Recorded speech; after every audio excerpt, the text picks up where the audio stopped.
Ay, may ano, oh. Wala, may papaya.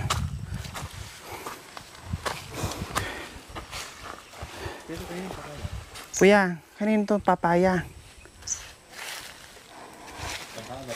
Ha? Kanino Kunin ko yan? po. Kunin ko po.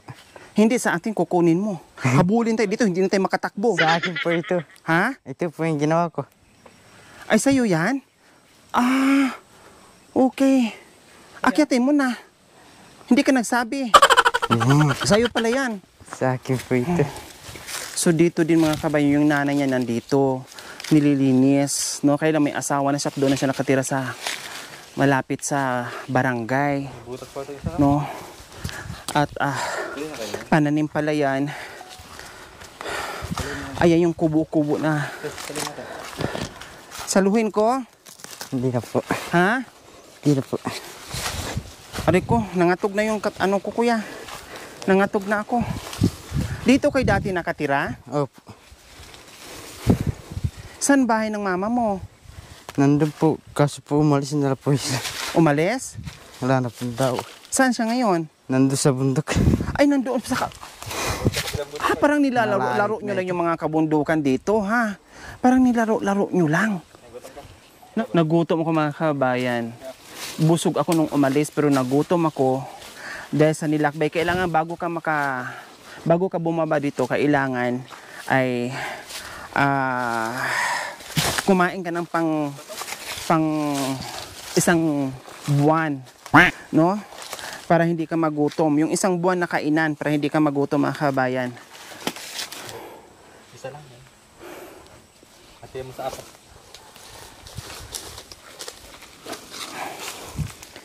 Ilan anak mo? Wala po akong anak. Wala. Asawa mo doon kanina? Opo.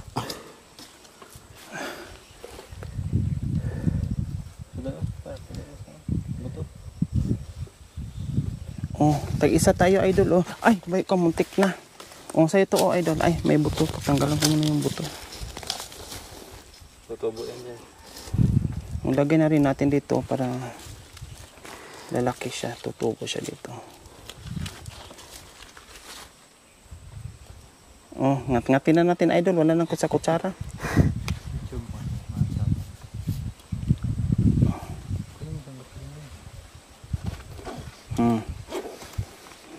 Huwag mo kainin yung balat idol ha. Makati yan.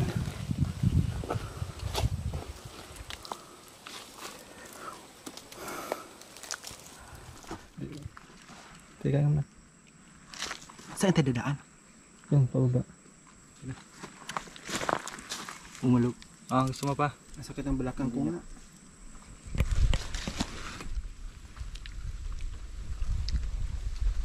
Buti doon sa bundukan pag gutom ka. Sarap. Mapitas. So ito po mga kabayan, si Idol, ito yung nag-guide sa atin, no? Ito pala yung mga nililinis dyan. Ito pala sa kanya, no? Dito sila nakatira din. No, yung nanay niya nandiyan sa baba, yung bahay kay lang nasa kabilang bundok dahil naglilinis din tulad nito. Sa iyo tong mga pananim Idol? Opo. Mga pananim mo yan. So ayan po mga kabayan, mga pananim ni Idol. Ito yung dati niyang tirahan mga kabayan. Oh, ito. Ayan. Dito sila dati nakatira mga kabayan. Ito yung bahay nila ng kanyang asawa. Ayan oh. May mga gamit pa at saka kumot. Sino natutulog dito? Ikaw? Kami po. Papalitan ko na yan po. Lilipat ko dito po. Talagang ito yung bahay mo. Hala, tinan mo. Tinan niyo po mga kabayan, oh. Yung bahay ni Idol, oh. Diba? Diyos ko. Yung ginawa niyang, ginawa niyang banig ay dahon ng, saging. Oh. Diyos ko. Grabe yung sakripisyo ni Idol dito sa tinitira niya ngayon kasi madudurog na yung ano niya, yung kanyang bahay. Gumawa siya uli ng kapirasong bahay na hindi ka rin tayo. Ito po, ito bago oh. Ito yung ginawa niya para ito na naman ang titirahan nila. May asawa na siya, kailang wala pa silang anak, no? Tapos ito ay gawin mong bahay. Opo, lalagyan ko po dito. Paano? Ganyan lang. Opo, lalagyan ko po dito. Ampo doon. Dalawa po. Dalawa pa. Ilang taon ka na, Idol? Walang 20 na po. 20 na yung asawa mo. 20 rin po. 20. Bago ka lang nag-asawa? Opo. Ilang taon wala pa kayong anak? Opo. So, balit 3 pa lang gagawin mo. Ito yung gitna. Opo. Diyos ko, mga kabayan. So, ano na lang yung kulang dito para mabuo mo itong bahay kubo mo? Ero po. Ha? Ero po. Hero, paano mo bitbitin yung hero papunta dito? Babalangin po. Ha? Babalangin po. Tatali. Tapos pupunta dito. Halaka, ang layo. Ha? Ang lahi po. So, ang problema mo dito ay yero na lang. Opo. Ano pang iba? Wala na po. Yero lang? Ang pako nga eh. Meron kami pako. May pako ka na nabili. Opo. May pagkain ka na. Wala pa po. Wala pang pagkain. Opo. Ilabang yero to ang kailangan. Apulo po. Ha? Apulo. Napulo. Apulo. Yero. 1, 2, 3, 4. O, 5 nga. 5. No, tama? 5. O, bakit hindi ka pa nakabili ng yero na may hinog ka ng papaya, may mga saging ka. Hindi ka pa nakabenta ng kalakal? Hindi po. Wala po sakyan po. Walang sasakyan? Paano gagawin mo para makabili ka ng pangyero? Bibili na po. Ha? Sila po yung bibili. Sino bibili? Yung tao po. Yung buyer? Nagets ko na. Okay, so, maghatid ka ng kalakal doon sa bumibili sa inyo, yung buyer nyo. Tapos, sila na ang bibili. Opo. Tapos, patubuan na lang nila, ganon? Opo. Tapos, ang pambayad nyo, kalakal? Opo. Nakautang ka na, hindi pa? Hindi pa. Hindi pa. So, hindi ka pa nakapaghatid din sa kanila ng kalakal? Hindi pa po. Sa kaltas yung ano nila. Oo nga, magbenta sila ng kalakal daw. Tapos kung magkano lang, o kundi ikaltas-kaltas nila, parang utangin, parang ganon, utang, tapos kaltas-kaltas, hatid doon sa mga kalakal nila. So, nakakaawa. Ang bait niya mga kabayan, no? Buti nga ay kasi lahat ng kausap natin nasa trabaho lahat, wala talaga as in, no? At buti lang ito lumapit sa atin at nakiusap tayo na samahan dito, walang pag-alinlangan. Ang sabi lang niya doon medyo malayo. Totoo nga ang sabi niya malayo. Ang bait niya mga kabayan, wala siyang angal o walang reklamo. Yun pala kabisado niya. Sabi ko, bakit kabisado mo kuya? Kasi dito kami nakatira, yung nanay ko nandiyan sa baba. No, kailang wala daw diyan dahil nandoon sa kabilang bundok naman naglilinis. Pero ito yung bahay niya, no, kasalukuyan gumawa siya ng bago kasi sira-sira na rin at yung banig nga nila doon ay dahon ng saging at ito nililinis niya. Ayan, may mga pananim siya wala pang gaanong bunga, no, kasi bago pang pananim, may mga papaya pero ilan magkano lang naman ang papaya mga kabayan, isang sako 150, tama? Opo. 150 po mga kabayan, isang sakong papaya. Diyos ko, kailangan pang magbuhat ni kuya ng 100 sako bago makabili ng 100 sakong papaya bago siya makabili ng ng yero. Bakit gusto mong tumira dito, Idol? Kasi po marami makakain sa bundok kapaya. Ang pusagin. Pag doon sa malapit sa barangay, Wala po makakain. Gutom ka lang doon. magugutom doon? Kasi walang magbibigay ng pagkain doon. Opo. At hindi ka rin makatanim. Pag hindi ka nagtrabaho, gutom ka. So, ibig sabihin, lagi ka na nandito? Opo.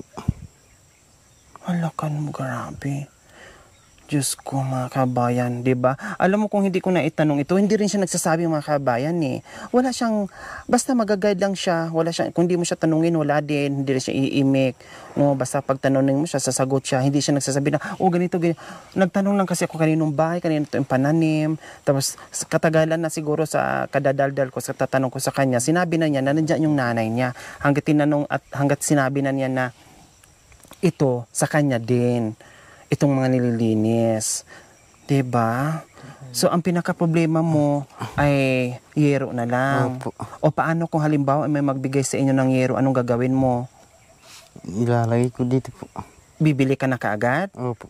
Bubat. Tapos, baka naman mahirapan ka sa kabibit-bit ng yero. Hindi po, sanay na po ako. Ha? Sanay na po ako. Sanay ka na. Magkano yung 10 yero? 5,000 po. 5,000? O sige, bigyan na kita ng 5,000. Bibili ka ng yero, ha? Opo.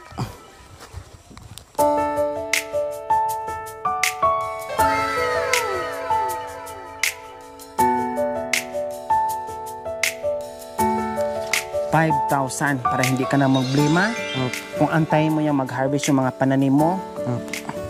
matagal pa yan.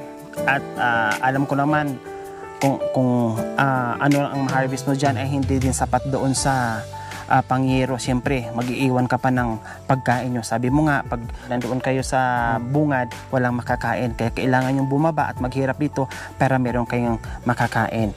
Maraming salamat po. Mayroon ako pagbili ng air po.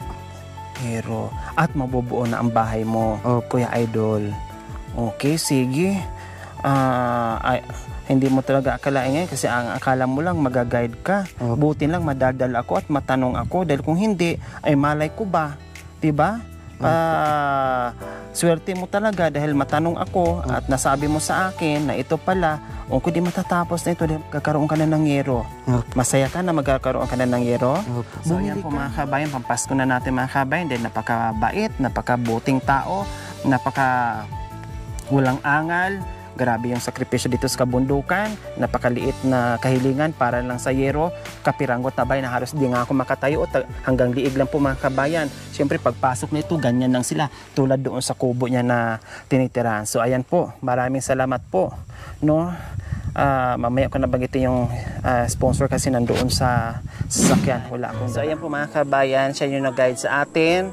No, at doon din po pala siya nakatira at kanina nakita natin yung sitwasyon niya, no, na problema pa siya sa pangyero, pangbubong, no. So ngayon napakabait na bata. So syempre, buwan ng Kapaskuhan ngayon, iparamdam natin, magregalo tayo ng maaga para kay Idol. Ay, ito yung mga kabay na binigay ko sa kanya, kailang wala siyang bulsa, baka mawaglit pa, no. Ay pinatago mo niya sa akin pinahawakan. So ito, babalik ko ulit. Idol, ito yung pinatago mo sa akin kanina. Bilangin niyo ulit, baka kulang. Maraming salamat po. Merry Christmas. Walang anuman. 5. Maraming salamat po. Merry Christmas po.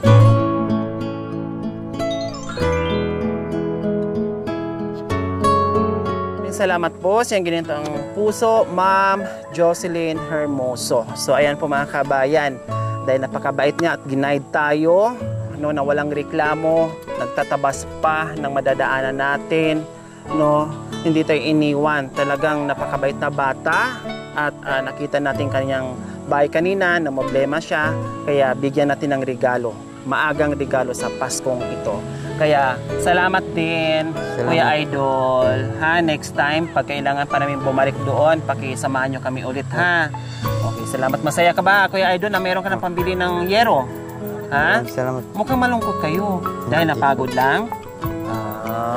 Ma'am Jocelyn, maraming salamat po. Maraming salamat po muli, Ma'am Jocelyn Hermoso, sa inyong ginituang puso. Naway pagpalain po tayo ng Panginoong Diyos araw-araw. Naway ibigyan po tayo ng kalakasan ng katawan sa araw-araw. Naway ibigyan po tayo ng mahabang buhay. Pang sa ganun, marami po tayong matulungan na gaya na sa mga kabayan. Huwag niyo pong kalimutan, pakishare, subscribe sa aking YouTube channel, Lori Aquino Talita. Maraming salamat po. Gabi sa Sol.